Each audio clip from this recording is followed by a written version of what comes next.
Here we go. Let's rock and roll. I've got a slideshow. I'm going to do a bit of talking. I'm going to try and be as engaging as possible. Please, somebody interrupt me or put your hand up if you want to stop me and fire out a question. But I'm just going to do a little bit of a spiel here, and I'll also create an opportunity for you to connect with each other about some of the insights that we're going to explore today. So, everything I know about coaching in 60 minutes, and then a little bit of a Q&A. Here we go. So these are some of the questions that I'm going to be tackling. So what actually is coaching? What makes it so effective? How do you do it? And a little bit of information about the certification and the accreditation process, because I know there are some people that are interested in that.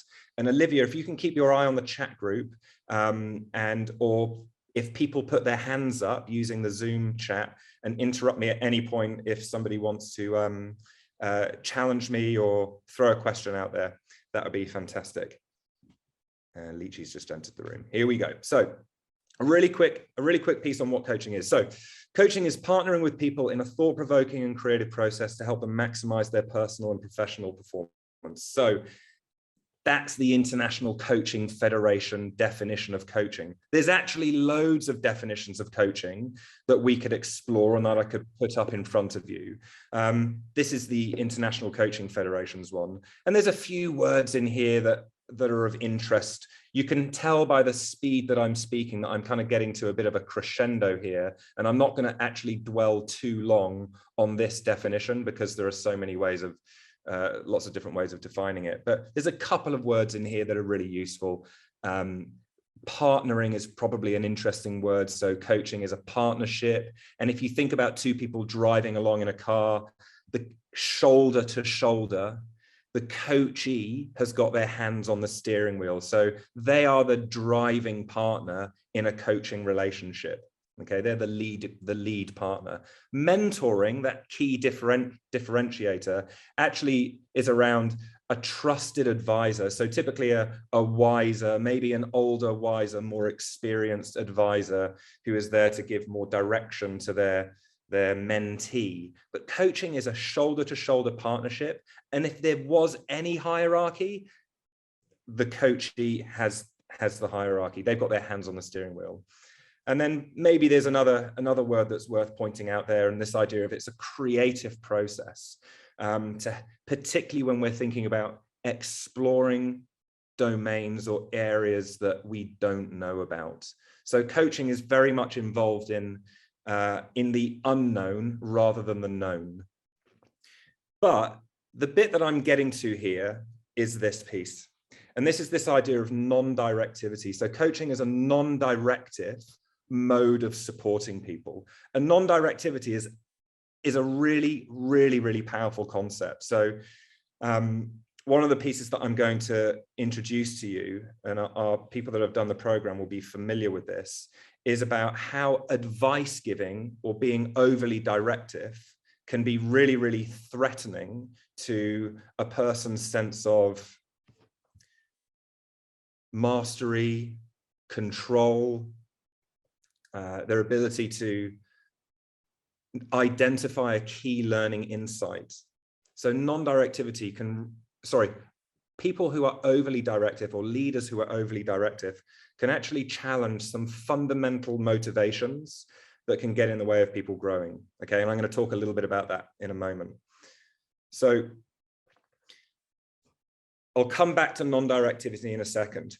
There's lots of different approaches to coaching, but there's been a massive shift in the way that we might approach coaching over the last 20 years. So for example, a lot of coaching models pre the turn of the millennium were based on literature from human suffering, because the counseling and the psychotherapy world was so well developed. And it was great. And we learned lots of great things about how suffering can happen and how people become unhappy and how things go wrong and all those sorts of pieces. It was called the deficit model or the disease model of thinking about human development. At the turn of the 21st century, positive psychology was born, which is a complete flip of how we study human nature. Rather than studying human suffering, it's focused on studying human flourishing, studying success, studying thriving.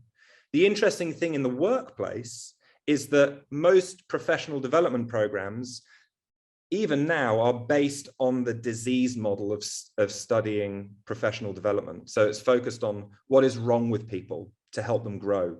It's focused on fixing problems. But actually, there was something about that that just didn't fit with a coaching domain. In the counseling and the psychotherapy world, and I know there's some people on the course here who are highly qualified in that area.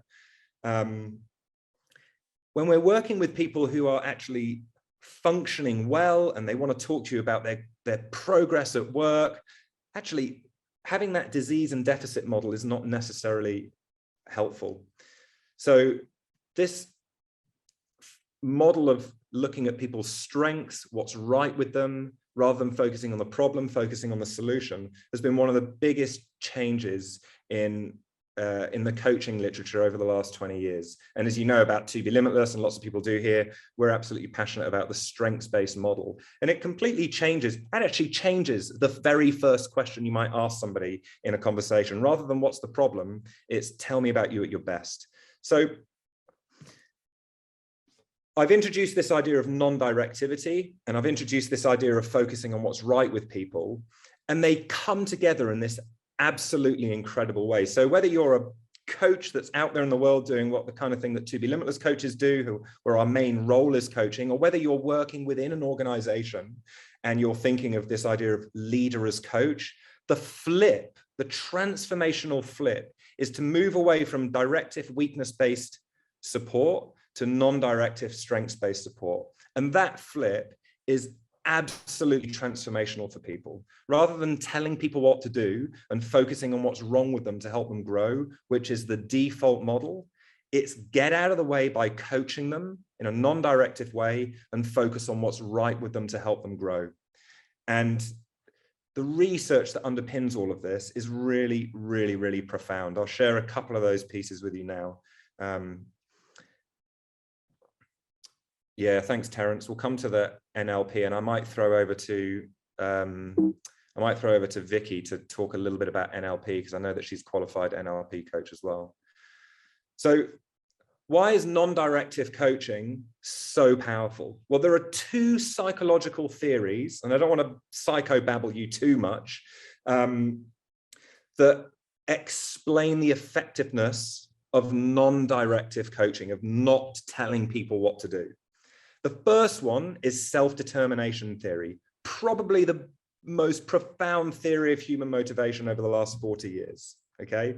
And then the next one is what's called the dual processing model, which basically tells us, once you've done the research or once you've read some of the literature, what you learn from it is that your advice is not as good as you think it is, especially if you think you give good advice. And I'll do a brief overview of those two models. So these two ideas really underpin, by the way, not all advice giving is bad. I'm sitting here and I'm going to give you advice for about 45 minutes. So not all advice giving is bad.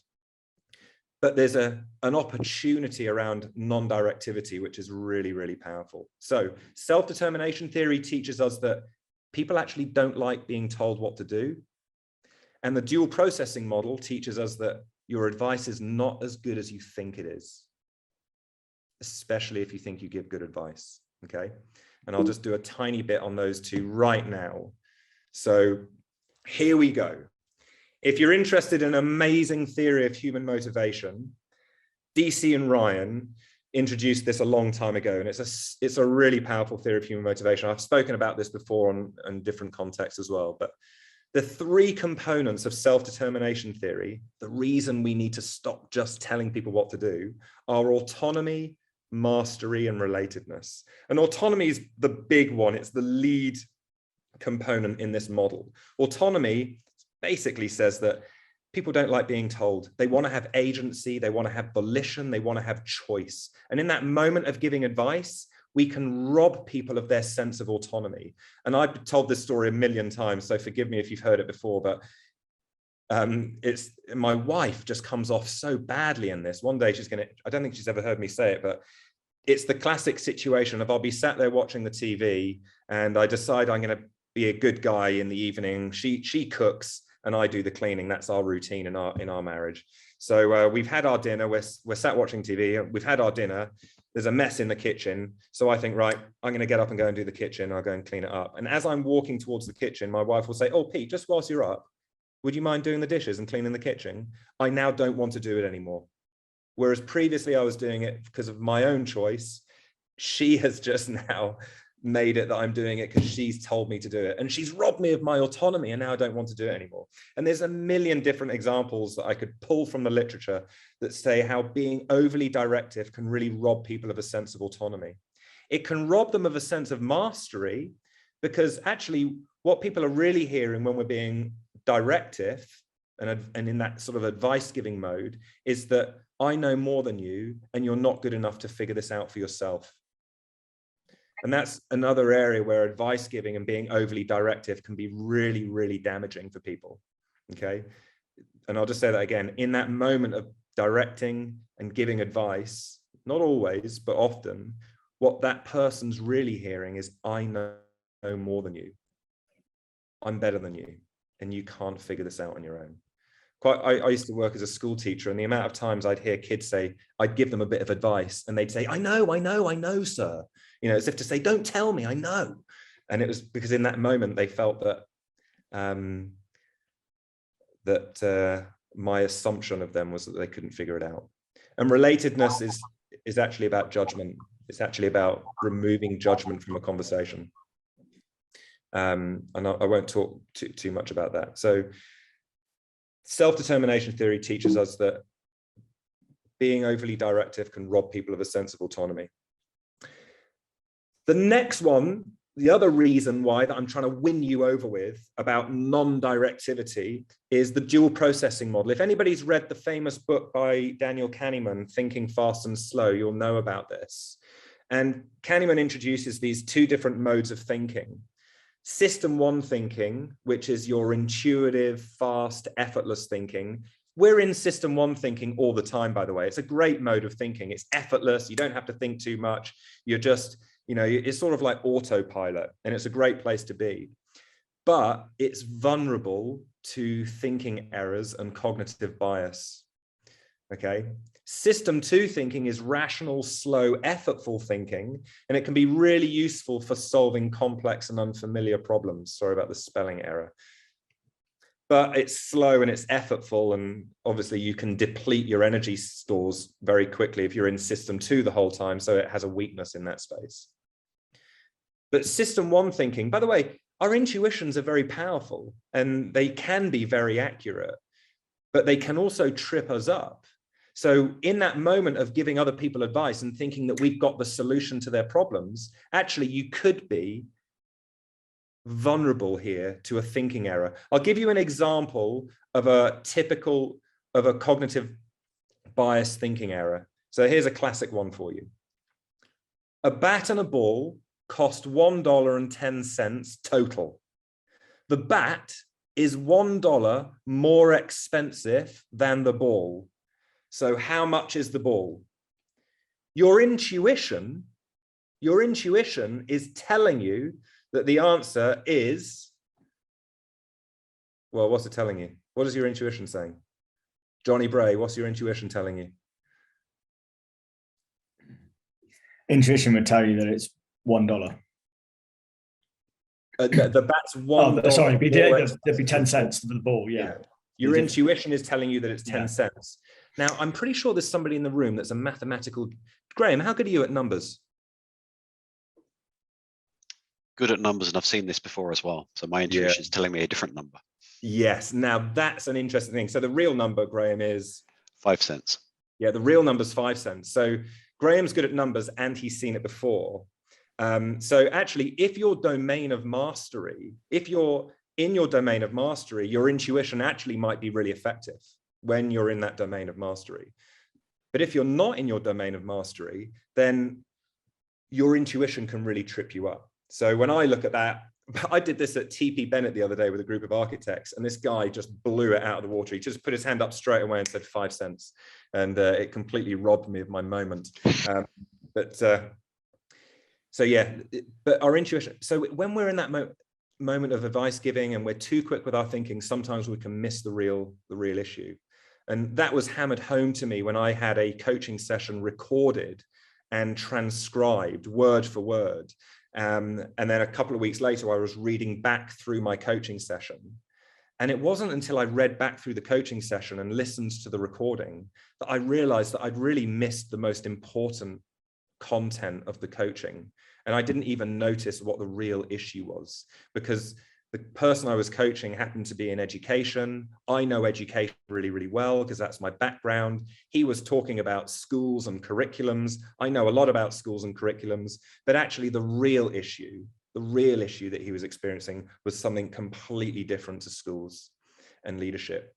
And I didn't notice it at the time because my system one thinking brain was just dominating me. So there you go. Tanya, you asked about a book recommendation.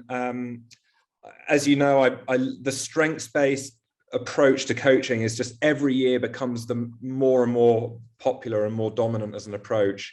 And this book is a great toolkit for your coaching. So I'll just leave that one up there for 20 seconds. Awesome. And for those people that are more at the beginning of their journeys, I would probably recommend, and I'll put this in the chat group, the Coaching for Performance by John Whitmore, which is a bit of a classic. This is probably more for people that are already on their coaching journey, like Tanya is, who wants to just add to her repertoire. And I'm just going to try and do a bit of muting. Peter, we make every leader at Bayzat read Coaching for Performance before they start being a team manager. Is that right? Wow, that's amazing.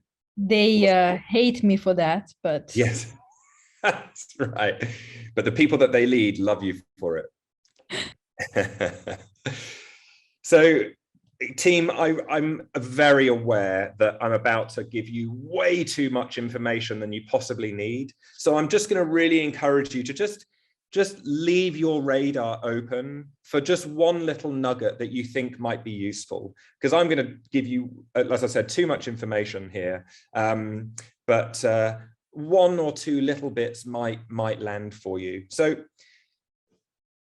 when people go on coach training, there's lots of different ways of doing coach training, but some programs are actually formally accredited by a coaching organization. So the Association for Coaching and the International Coaching Federation, they actually accredit programs in coaching, and they have a set of competencies that people have to be able to demonstrate in order to be a qualified coach. So these happen to be the competencies from the Association for Coaching around what they think proper coaching is all about. Okay, so as you can see, there's nine key competencies here, and I'm just gonna highlight a couple of them that might be of interest. And there's one in particular that I'm gonna hit a little bit harder, but you might find others a little bit more interesting. So obviously, ethics are important in any sort of professional organization. Ethics are really important. So confidentiality, conflicts of interest when you're coaching. That's obvious, but it's not always easy to make happen, because there are sometimes quite complicated scenarios where you might be coaching somebody. One of our coaches was telling me that he was coaching the boss of the organization and the number 2 in the organization, and the boss was in the process of firing the number 2, and he was coaching both of them. So that obviously creates an interesting conflict of interest. Again, forgive me for my spelling, because I was preparing this and my basement of activator was in full flow there. So establishing is obviously not spelt that way. But great coaching involves establishing the agreement, actually having an upfront conversation right at the very beginning to say, right, in the bigger conversation would be, how often are we going to speak to each other? Where will we work? What approach will we use? What are the expectations of you in the coaching session? What are the expectations of me in the coaching session? And actually, it's in that conversation where I say to my coachee, just so you know, I won't be giving you any advice. And then they always say to me, really? What am I paying you for then? I'm coming to you for advice. And then I have to go through a process of explaining that actually, there's some really powerful reasons for that. Let me explain them to you. So it's really important to let them know what to expect in a coaching session, especially if you start coaching people in the organizational setting, because that can really blow their expectations out of the water when they start turning up to you and you don't give them what they're wanting. So and that can actually be uncomfortable for them at the beginning of that process. But actually over time, you can change that expectation so that they start turning up to your one-to-ones and they are grabbing the steering wheel and being a little bit more proactive rather than being the passive person in the conversation whilst you just dispense with your mastery. Establishing a trust-based relationship. You're probably not surprised to see that one in there, but there's a really key piece here that I'm just going to highlight. And it says, accepts the client as is. And actually there's that directivity piece again. By being overly directive is in a subtle and implicit way, not accepting them as they are. So accepting them as they are and believing in them is by getting out of the way and not being directive, can be an amazing way of building connection and trust. And also not colluding with them. And sometimes we can join in with their drama too much. Oh my goodness, I can't believe they said that to you. Oh my goodness, I'm so sorry. Wow. So that overly sympathetic approach actually can end up destroying trust. Because one thing that we know is that people like to be challenged when they're being coached in a supportive way. Managing self, I'm going to come back to that one because that's the one that I'm really excited about. Communicating effectively. Can you be direct, non-judgmental, simple with your language, and use language that is recognized by your coachee? Sometimes you have to be a bit of a chameleon with your language so that you can connect with them. And then competency 6 and 7, I see as a little bit of a partnership. Your job is to raise awareness and insight. And it's actually about inviting them to explore things that they don't already know. So a little bit of a coaching tip for you. When you're asking questions to your coachee, if they are answering you instantly and they just sound like they're really sure of themselves, then, well, maybe you're talking about the wrong stuff. And I'll say to my clients, do you know what? I've noticed that you seem to be really sure of yourself with all of this stuff. What is it that you don't know? Let's talk about that stuff, because that's where all of the new potential and opportunity is. And as they say, you can't force awareness. It's got to be grown. There's another link to how directivity can be dangerous. And then it can't just be a fluffy conversation of raising awareness and insight. You've got to get to strategies and actions, or as I spell it, strategies and actions. And we're leaving accountability with the coachee. A myth of coaching is that we are holding them to account. Actually, we're not holding them to account. We're helping them build their own accountability. So here's another coaching tip for you.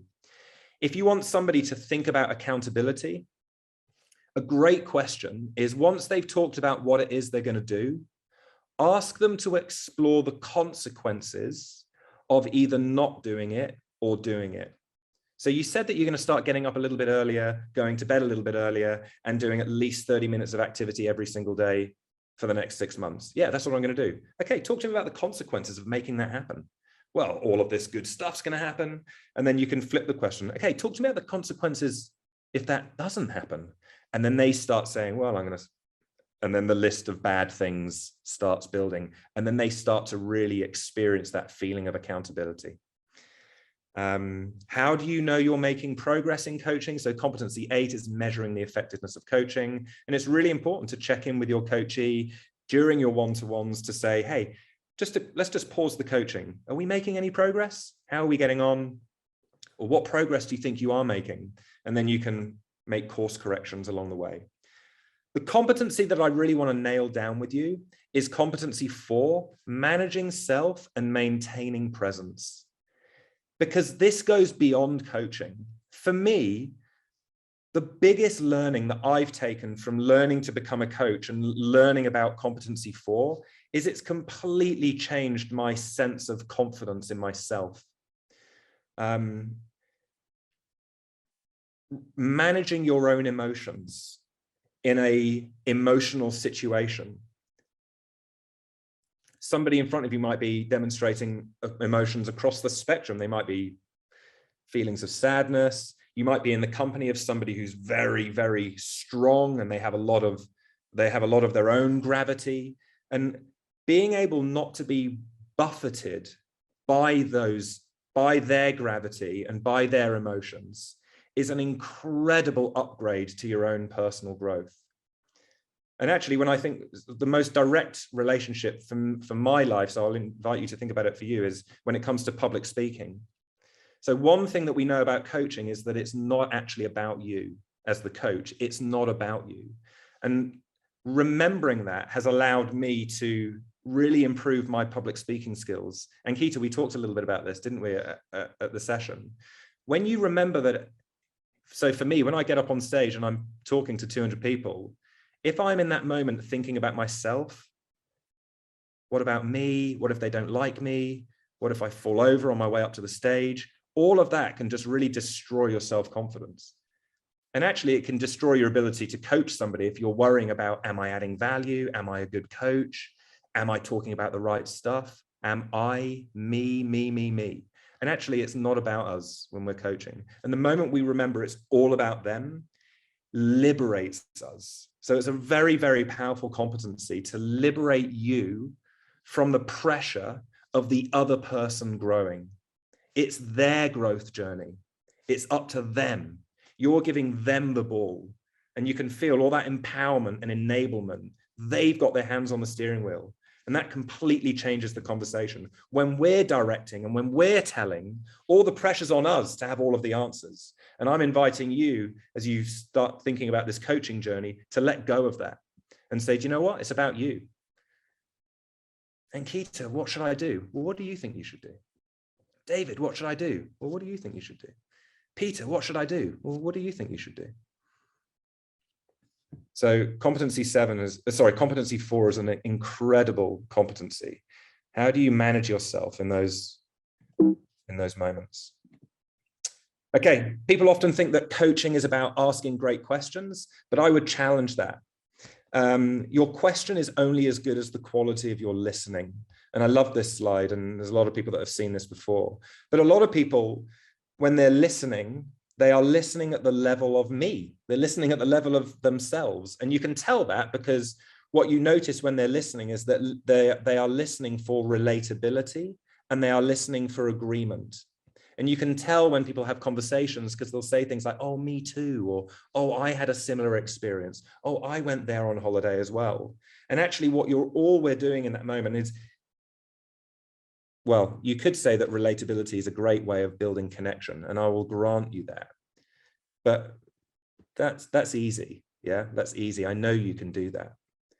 Okay, so let's leave that there and say, yeah, brilliant, we've got that. But can you listen at the level of values? Can you listen at the level of limiting beliefs, strengths, motivations? Because when you're working with people and you're helping them grow, all of the transformation happens down here at the level of somebody's values. And actually, when you're challenging people on their values, their strongly held beliefs, that is where all of the change happens. And they are always the most uncomfortable conversations.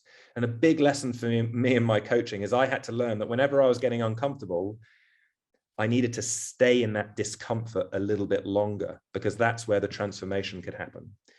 Now, somebody might be asking a question. So Pete, how do you know you're hearing a value or a motivation or a strength or a limiting belief? Because they typically don't just come spurting out of their mouths. They're subtly communicated whilst your coachee is speaking. But great coaches and great leaders who know how to listen deeply can hear people's values and their motivations and their strengths and their limiting beliefs. And then they can play that information back to the coachee as data for them to develop some insights around. Okay. But if we're just listening for relatability and agreement, that's where all of our directivity and advice giving just goes wrong up here, because you're probably solving the wrong problem. And even if you are solving the wrong problem, they don't want to be told, so it won't stick. So how do you listen to the level of values, motivations, strengths, and limiting beliefs? I'll give you a couple of tips and tricks that are definitely not soundproof, but sometimes they can work. So if you've got a pen and a paper, I'll give you a bit of a clue as to how you might know you've heard a value, or whether you've heard some motivations, or whether you've heard a limiting belief. So here's my tips and tricks, and they don't always work, but listen for it when you're paying attention to your coachee. Limiting beliefs sometimes emerge when people are speaking if they use words like always and never. Oh, that always happens, that never happens. You might have just heard a limiting belief. The other time you might have heard a limiting belief is when they are standing in absolute certainty and they say things like, oh, definitely, absolutely, yeah, 100%.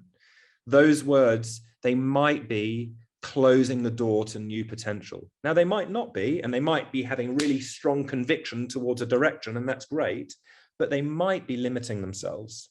So if they're using that sort of language, always, never, definitely, absolutely, certainly, then just allow your ears to prick up a little bit and maybe test some of those out. Motivations and strengths, you can hear that when people get animated, the energy in their voice. As soon as they start getting energized or de-energized, you might be hearing motivations, and you can play that back to them. You can say, do you know what, whilst you were talking about that particular moment, I noticed you got really animated in your voice. Tell me a little bit about that. And then you might start to have a really interesting conversation about what really motivates somebody. And values, for those people that have been around To Be Limitless for long enough, you'll know that values come out with people, particularly when they talk passionately about what they hate. When people get very strong and very passionate about what they hate, you might have just stumbled across a deeply held value. So you can maybe interrogate that and challenge that and explore that. So there's a couple of ideas. And as I often say, your questions are only as good as your listening. So if somebody was to say to me, Pete, what's a powerful question? Well, a powerful question is just the right question. And the right question is based on what you've just heard at the level of values, motivations, strengths, and limiting beliefs. So the best question, a powerful question, could be as simple as, what else? Or tell me more about that.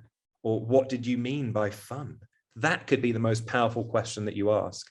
It's all based on how good your listening is. Alrighty, so I'm building up to a bit of a point here. So I'm just gonna have a very quick check on the time. I appreciate I've been talking at you for a long period of time. I'm hoping I'm not boring anybody. There's a couple of questions coming in. Let me have a little look at them. Victoria, are you still there? I am still here.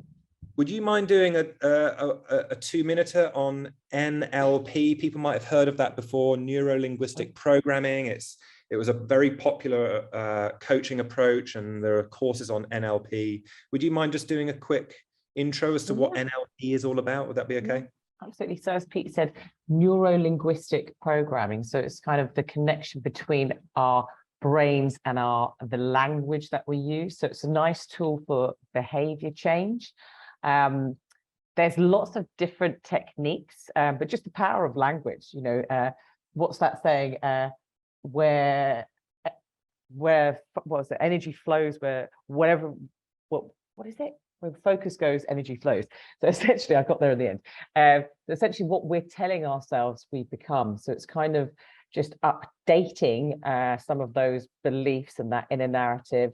There are lots of different techniques. There's things like the swish, there's parts integration, but it can be really, really useful. But even at the most basic level, just listening to people's, you know, how they talk, their language. Because if we say, you know, and as sort of like Pete says, you know, I always or never, I'm going to try.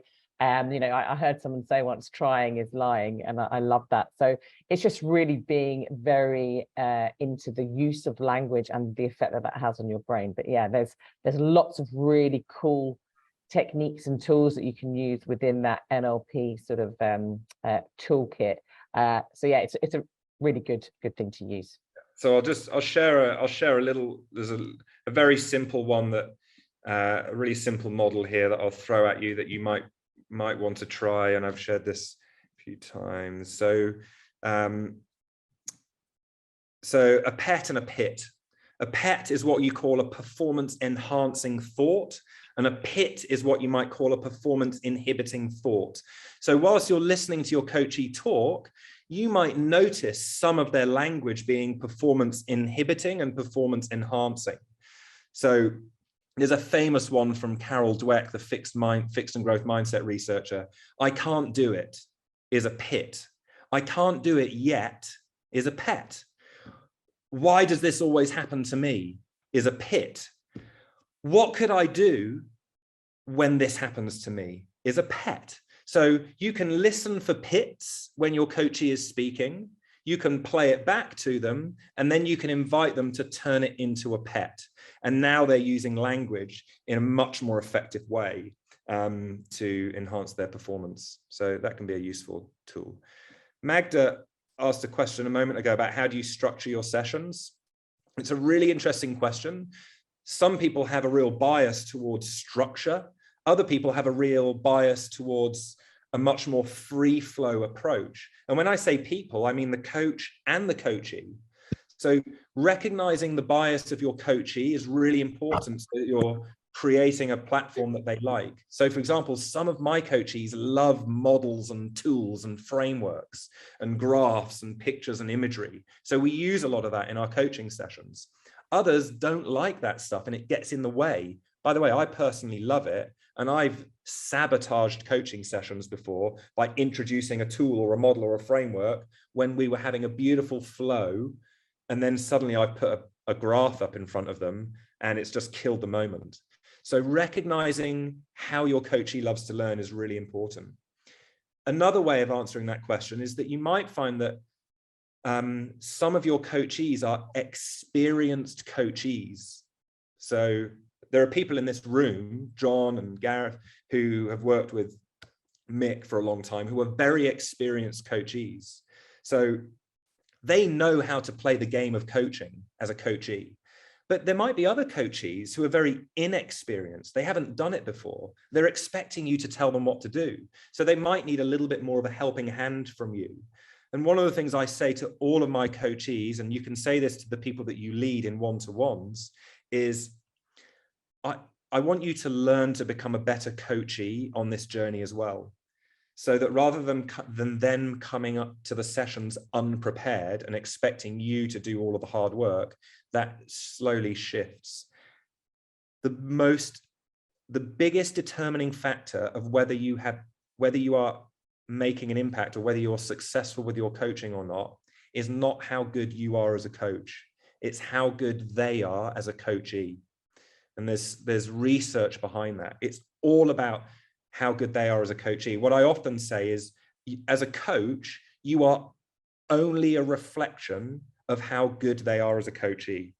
So if they turn up and they're a 5 out of 10, they'll get a 5 out of 10 out of it. If they're a 10 out of 10, they'll get a 10 out of 10 out of it. So people often say to me when I'm pitching for work, Pete, how good a coach are you? You know, how experienced are you? How much impact have you had? And I say, do you know what? This is a bit trite, but none of that really matters. All that matters is how well you turn up to these sessions. And there's that clue again. It's not about you as the coach. It's all about them as the coachee. So I'm constantly encouraging my coachees, grab the session, drive it. Anyway, you can see I put a model up on the screen there. This is the GROW model, absolute classic coaching tool. I'd encourage you to take a screenshot of it. And it's a really simple solutions-based coaching model that you can use in your one-to-ones. And by the way, you could do this in a 5-minute conversation, or you could do it in a 1-hour coaching conversation. Terence, somebody could walk past you in the corridor and say, oh, Terence, I've got a bit of a problem with X. And then you could literally just say, oh, so, you know, what's the problem? And they say, oh, this is the problem. All right, so what are you trying to get out of it? And then they tell you what they want to get out of it. Oh, I've got a little bit of interference there. And then you might just ask them, okay, so well, what's going on now? Well, this is happening and this is happening. What have you figured out so far? Well, I figured out this. All right, so what could you do? Well, I could do this. What else could you do? Well, I could probably do that as well. Anything else? Well, maybe I could also do that. Okay, so you've already got 3 ideas. Which one are you going to do? Right, I'm going to do option B. Brilliant. Let me know how it goes. Boom. Totally, they've completely owned the situation. You've not made them feel like you're the source of all of their solutions, and they feel that sense of autonomy, mastery, and control. Now, by the way, I know I've poo-pooed a little bit of advice giving. There's always an opportunity to give some direction when you're coaching. You are allowed to give direction. You are allowed to share an insight in coaching. And the way that I do that, to make sure I'm not threatening their sense of autonomy, and also recognizing that my advice may well be wrong, this is typically what I do. So if you do feel the need to be directive, I'll say something like this. I'll ask permission. I'll say, do you mind if I just share an intuition? And they always say, no, I don't mind. And you say, I've just got this sense that, and then I'll share my intuition. And then I'll check in with them afterwards and say, how do you feel about that?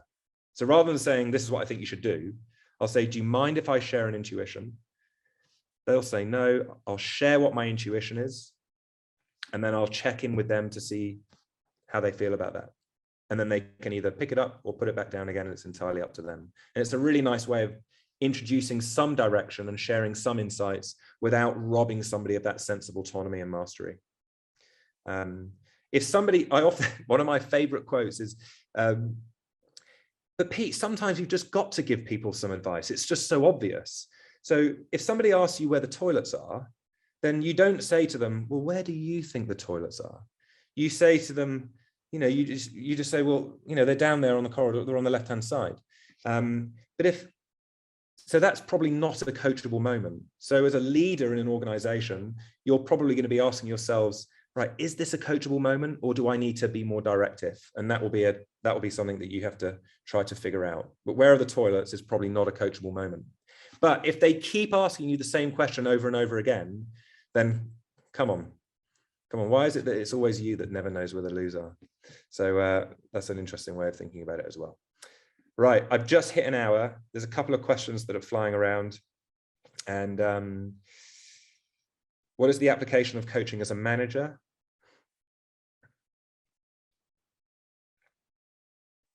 How do you, if the average attention span of a person is 15 minutes, how to make sure they are still listening to you? Well, remember, as the coach, you're doing all the listening and they're doing all the talking. So that's that problem solved. How can deep listening be achieved as a listener? That's a beautiful question. What's the application of a manager when they're coaching? Well, the big challenge if you're a manager as a coach is that actually you do have a dual role of holding people accountable. So that's an interesting dynamic to play with. So in my role as just a coach, I don't hold my clients accountable. I encourage them to learn to hold themselves to account, or they seek out other accountability sources. But if you're a line manager, yeah, there's an interesting balance for you to play there.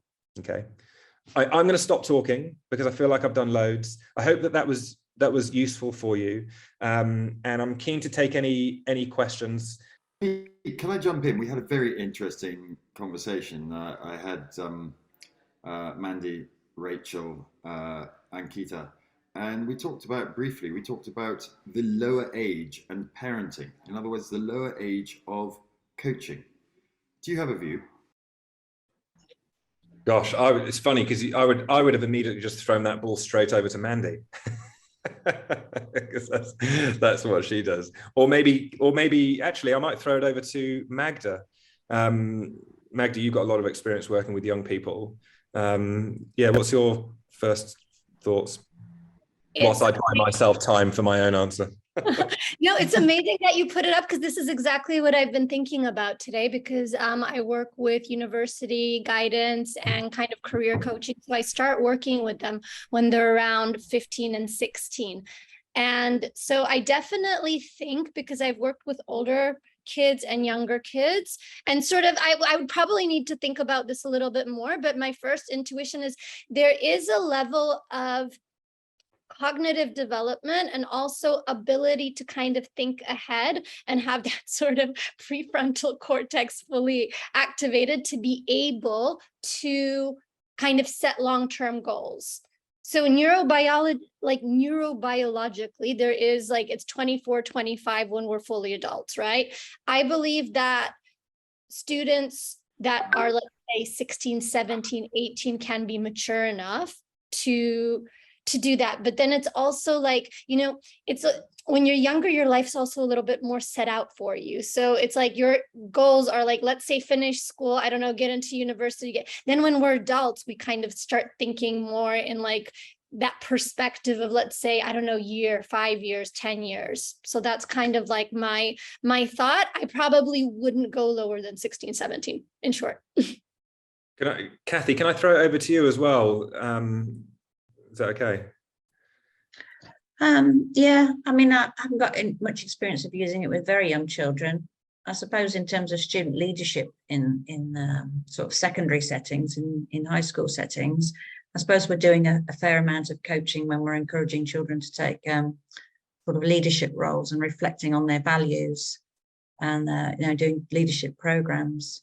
I'm not sure how successful it is because they're not very good at picking up on feedback, and sometimes there are self-esteem issues around them comparing themselves with the peers that they might be working with if they're involved in a coaching arrangement. It probably works best in a sports coaching area, which is kind of your remit, Pete, in terms of where children are coaching each other in terms of a sporting context. That probably works better. But it can be difficult if the children or the young people don't understand what the kind of key outcomes are that you want from the coaching, because sometimes you're imposing outcomes on them, like we want everybody to be punctual, we want everybody to be part of this team. You know, perhaps we're being having to be a little bit more directive than we would be with older adults or older young people. Yeah, and I think it's fair to say that in schools, one of the biggest shifts in education that I noticed in my 15-year tenure is a move towards an independent learning approach, where in the past, you know, the observer of the lesson would come in and watch the teacher, and now they don't do that. They come in and they watch the learning. And there was a famous book that came out a few years ago called The Lazy Teacher, and it was basically get out of the way, do less, stop telling and ask more questions. Yeah, David, what were your insights from that conversation? Well, I jumped in at about 14, 16, and it was because Rachel was talking about her new first mate, who happens to be 14 years old, and how she empowers him, or plans to empower him, through letting him have autonomy in terms of a boat, which can sail into distinct problems very quickly, as far as I'm concerned, in my experience on boats.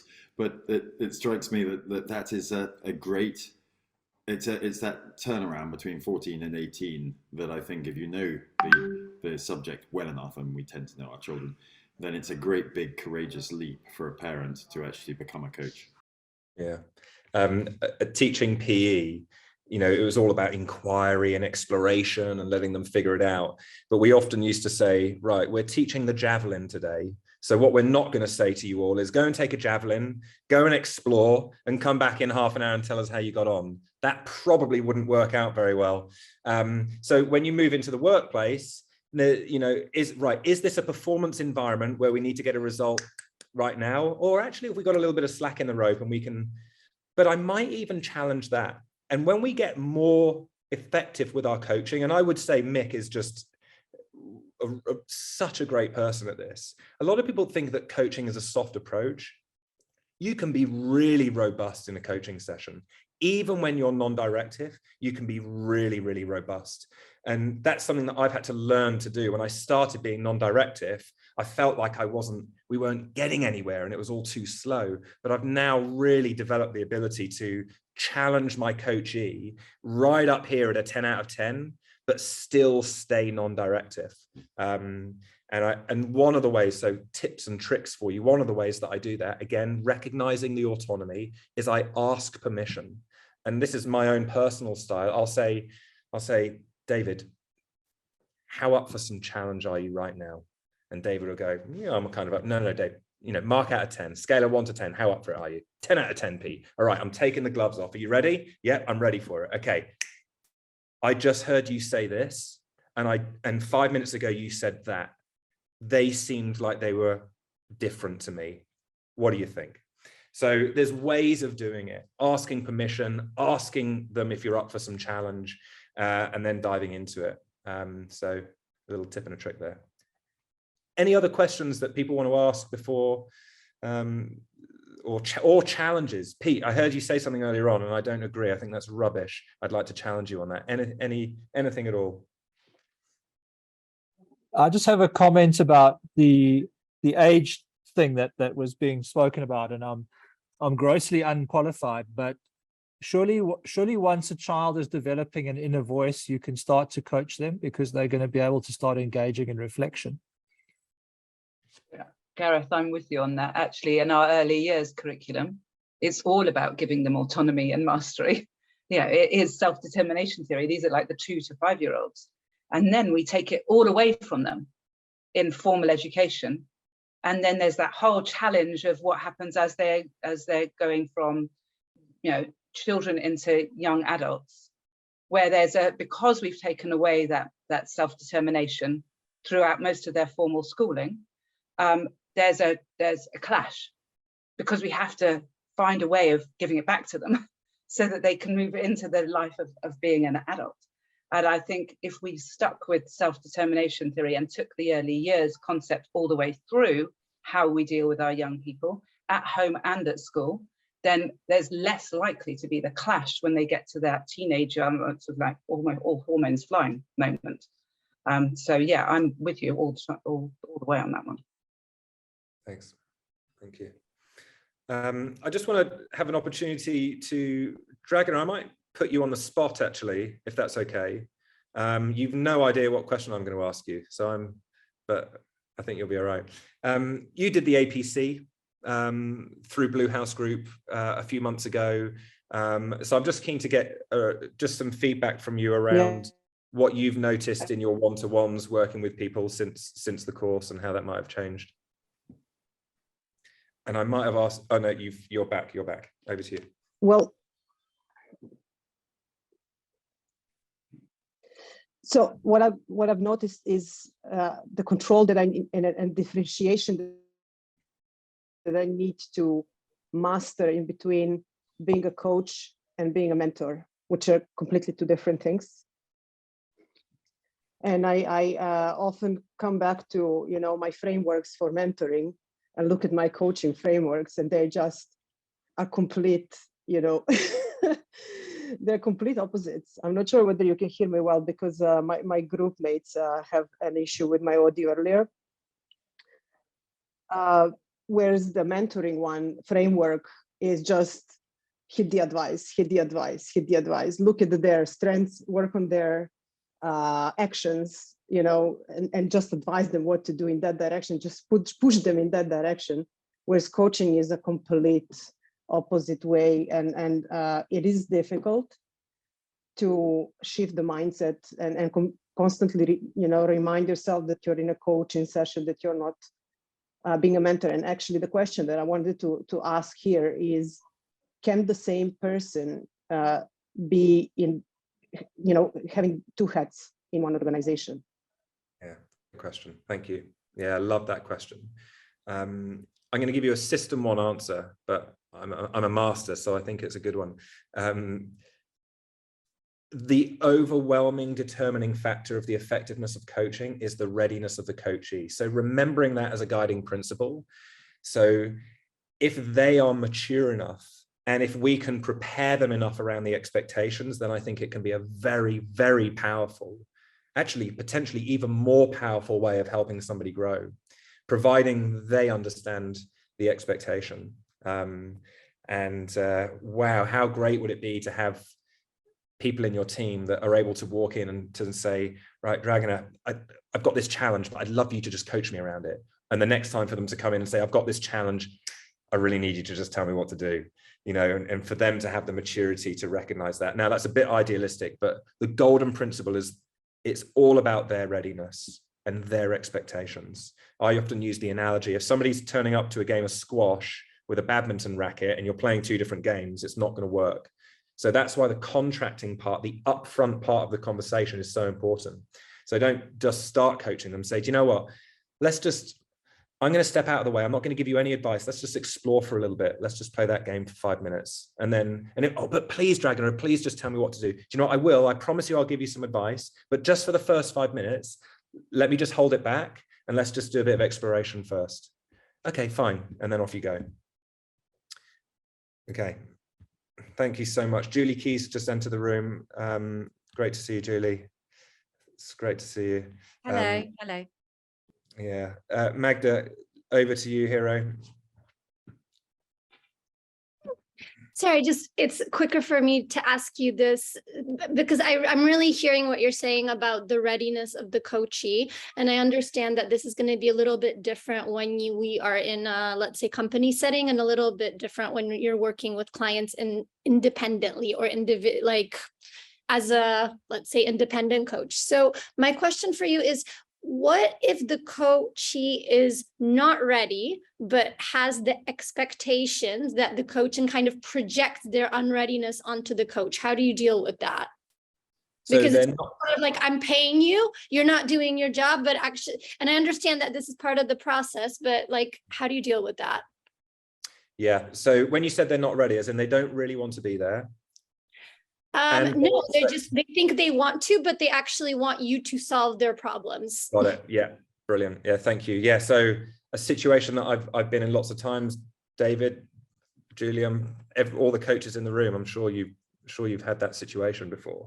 So this is all of that problem, and so many other problems can be solved with amazing contracting. So on the competencies, point number 2, establishing the agreement, that is one of the golden competencies to tackle that challenge. So really thorough contracting is the answer to that problem. And culture plays an interesting role here, because there are I'm in Kuala Lumpur right now, and the further east you go, quite often there's a higher gap in the power distance between groups, and the expectation can change there. So managing that expectation is so powerful. So what I do is I'll do like an hour of contracting. I'll show them self-determination theory.